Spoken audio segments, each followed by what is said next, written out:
Khalid bin Waleed റളിയല്ലാഹു അൻഹു Persian രാജാവിനോട് യുദ്ധത്തിന് വേണ്ടി പുറപ്പെടുമ്പോൾ രാജാവിനൊരു കത്ത് എഴുതുന്നുണ്ട്.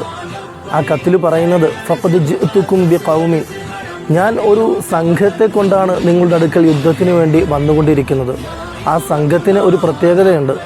യുഹിബ്ബൂനൽ മൗത്ത, അവർ മരണത്തെ ആഗ്രഹിക്കുന്നവരാണ്. അവർ ജീവിതത്തോട് അല്പം പോലും ആഗ്രഹമില്ലാത്ത, മരണത്തെ കാത്തു കഴിയുന്ന ആളുകളാണ്. അങ്ങനെയുള്ള ഒരു കൂട്ടം ആളുകളെ കൊണ്ടാണ് നിങ്ങളോട് ഞാൻ യുദ്ധം ചെയ്യാൻ വേണ്ടി വരുന്നത് എന്ന് കത്തിലെഴുതുമ്പോൾ ആ കത്ത് വായിച്ച പേർഷ്യൻ രാജാവിന് മനസ്സിലായി, മരണഭയമില്ലാത്തവരെ തോൽപ്പിക്കാൻ സാധ്യമല്ല.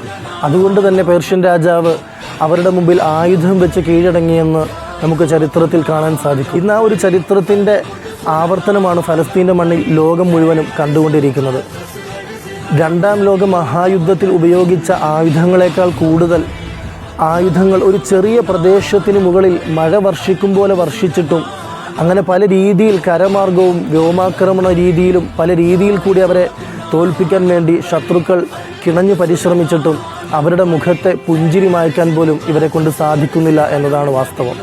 ബഹുമാനപ്പെട്ട സ്വഹാബത്തിൻ്റെ കാലഘട്ടം സ്വഹാബത്തിന് വലിയൊരു പ്രതിസന്ധി നേരിട്ട ഒരു സമയമുണ്ടായിരുന്നു.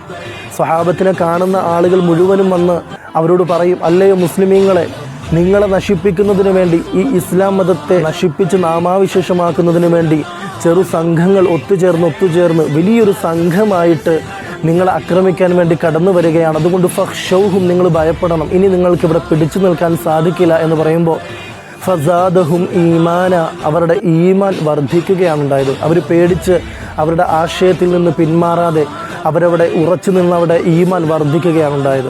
ഹസ്ബുനല്ലാഹു വനിഅമൽ വകീൽ, ആ സ്വഹാബത്ത് തന്നെ കളിയാക്കാൻ വരുന്ന ശത്രുക്കളോട് പറഞ്ഞത്, ഞങ്ങൾക്ക് അള്ളാഹു മതി, ഞങ്ങളുടെ കാര്യങ്ങൾ മുഴുവനും ഞങ്ങൾ അള്ളാഹുവിലേക്ക് തവക്കുലാക്കിയിരിക്കുന്നു. ഈ ഒരു മന്ത്രോച്ചാരണം തന്നെയാണ് ഇന്ന് ഫലസ്തീൻ്റെ മണ്ണിൽ നമ്മൾ കണ്ടുകൊണ്ടിരിക്കുന്നത്. ലോകത്തിൻ്റെ മുക്കുമൂലകളിലേക്ക് ഫലസ്തീൻ്റെ മണ്ണിൽ നിന്ന് ഉയരുന്നത് ഈ ഒരു ഹസ്ബുനല്ലാഹു വനിഅമൽ വകീൽ, നിഅമൽ മൗല വനിഅമൻ നസീർ എന്ന ഈ മന്ത്രോച്ചാരണമാണ്.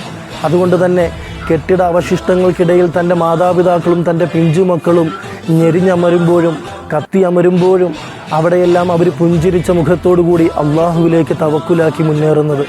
അള്ളാഹു അവർക്ക് ഇസ്സത്തുള്ള ജീവിതം പ്രദാനം ചെയ്യുമാറാകട്ടെ.